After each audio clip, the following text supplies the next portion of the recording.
This is 30 Days Spoken Maasai Language and Culture Orientation. My name is Teto Oletutumam, Head Language Coach, 30 Days Maasai Spoken Language and Culture Orientation, which is a course designed to help you get the basics in understanding the Maasai language, whether oral or written, and most importantly, be able to develop these skills yourself and through time be fluent in the language. Thank you so much for joining this free class. We have 3 more days of these free lessons, and I am so excited to tell you that I have already seen hope in some people. Yes, thank you so much to all of you who are responding to the exercises, to all of you who are engaging with the drills and sending in their voice notes and sending in their assignments. I say assuredly. To the rest of us, there was a survey that we sent previously on the group class. Why don't you respond to that?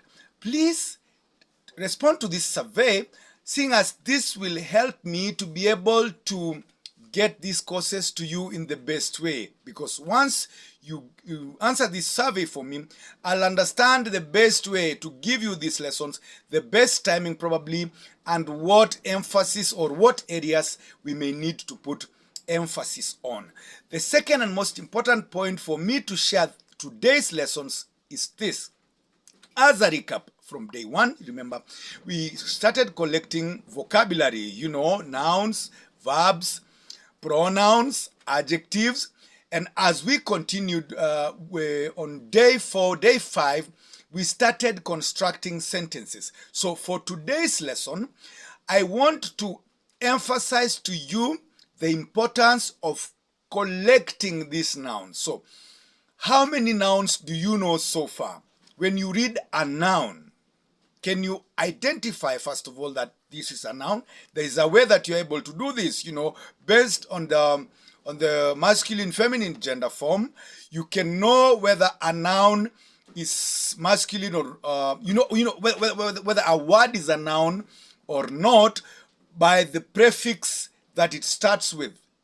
For masculine nouns, they always start with ol. For feminine nouns, they always start with n in singular or in plural. For masculine, it's il in plural. So collect as many nouns as possible. How that any word you see necessarily or you hear, you will be able to tell